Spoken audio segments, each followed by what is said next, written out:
Hi, I'm Cynthia from Lawson Tutoring. Let's make square roots and cube roots make sense.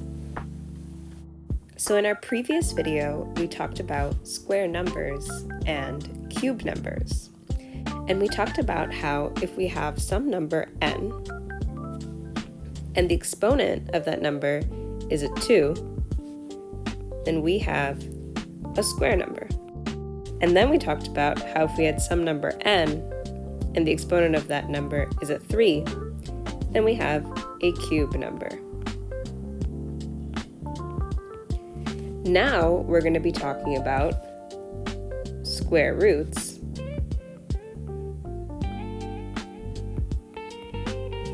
and cube roots.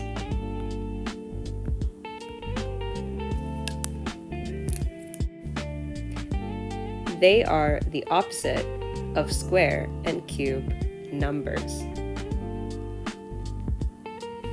meaning exponents and roots are opposites.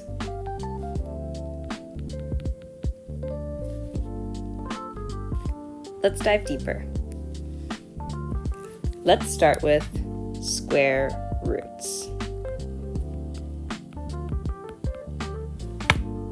What is a square root? Well, a square root is a number that multiplies by itself to give the original number. What that means is, if the square root of A equals B, for example, then B squared is equal to A. So for example, if we have the square root of 36, well, what number multiplies to itself to give us 36? 6 times 6 gives us 36. So therefore, the square root of 36 is equal to 6, because 6 squared is equal to 36.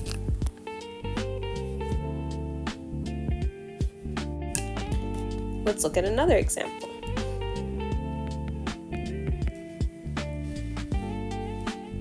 Let's say the square root of 25. Well, what number multiplied to itself gives 25?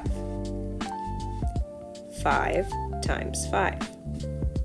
So, the square root of 25 equals 5, since 5 squared equals 25. These examples are called perfect square roots.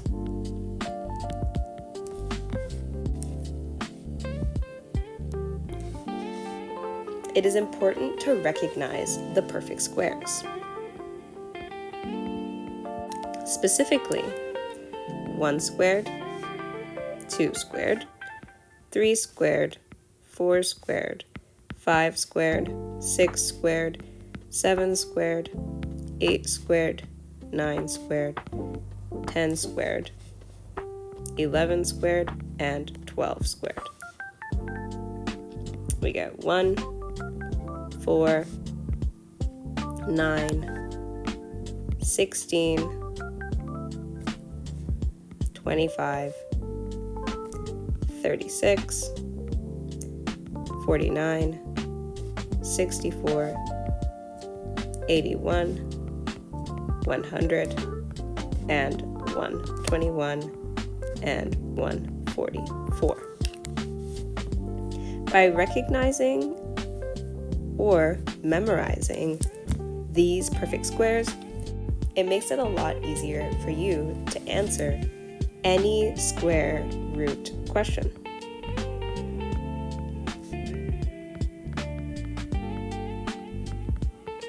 Because square root questions utilize these perfect squares.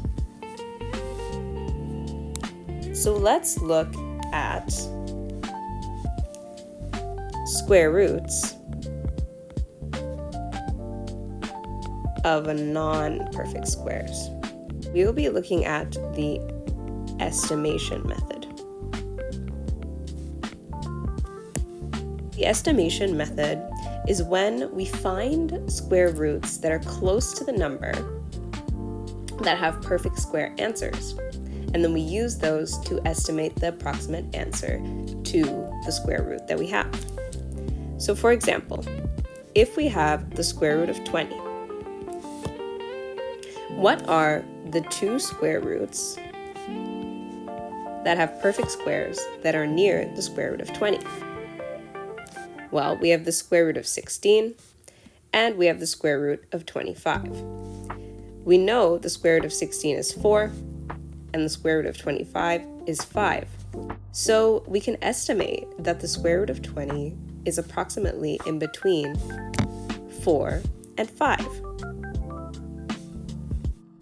Well, 20 is a little bit closer to 16 than it is to 25, but still somewhat in the middle, so we can estimate it is about 4.5. So if a calculator is not allowed, we can estimate the square root of a non-perfect square number.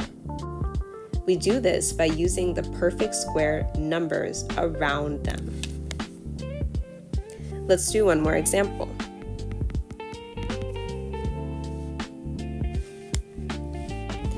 Let's say we have the square root of 45. The two numbers near the square root of 45 that have perfect squares would be the square root of 36 and the square root of 49.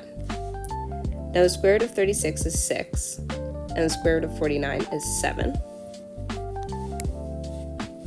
And so if we didn't have a calculator, well, we can see that 45 is closer to 49. So our value will be higher in terms of its placement between 6 and 7. So likely it will be around 6.6, 6.7. So we can guess 6.7 if we didn't have a calculator. Now, if we do have a calculator, we can simply plug in square root 45 and we would get 6.7 as our answer as well. Or the previous example, we can plug in the square root of 20 and we would get 4.47, which is approximately 4.5. And that is it for square roots. Now let's move on to cube roots.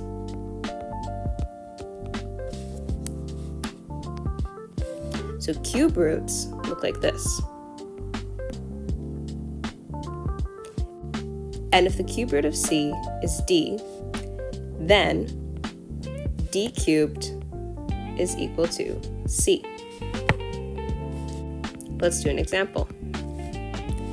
If we're asked for the cube root of 27, then basically we're being asked what number multiplied to itself 3 times gives us 27. And that number is 3 times 3 times 3. So therefore, the cube root of 27 is equal to 3 because 3 cubed equals 27. Let's do another example. Let's say we were asked for the cube root of 8. Well, what number multiplied to itself 3 times gives us 8? 2 times 2 times 2. So, the cube root of 8 is equal to 2, because 2 to the power of 3 is equal to 8.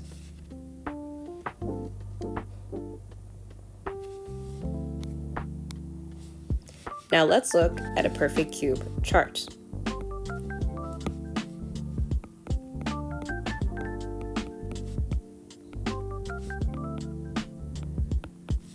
It is important to know at least the following perfect cubes: 1 to the power of 3, 2 to the power of 3, 3 to the power of 3, 4 to the power of 3, 5 to the power of 3, and 6 to the power of 3. This gives us 1, this gives us 8, this gives us 27, this gives us 64, this gives us 125, and this gives us 216.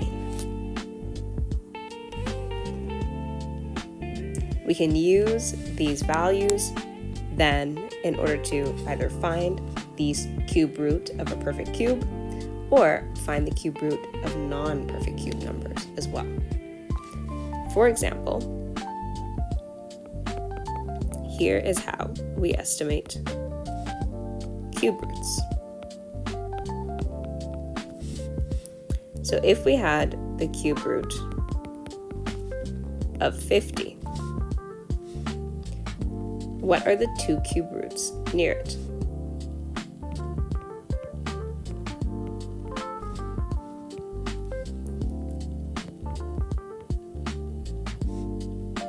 We would have the cube root of 27 and the cube root of 64, which we know equals 3 and equals 4. So then the cube root of 50 must be somewhere in between the cube root of 27 and the cube root of 64, so somewhere in between 3 and 4. Now, 50 is closer to 64 than to 27, so therefore the number must be closer to 4 than to 3. We could estimate it is about 3.6 or 3.7, somewhere around there. Then, if we have a chance to use a calculator, we can plug in cube root of 50, and we would get 3.68, which is approximately 3.7.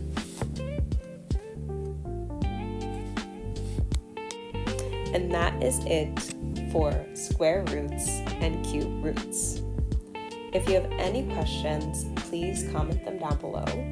And please check out our worksheet on our website in order to work through some practice questions related to square roots and cube roots. Thank you so much for watching, and until next time.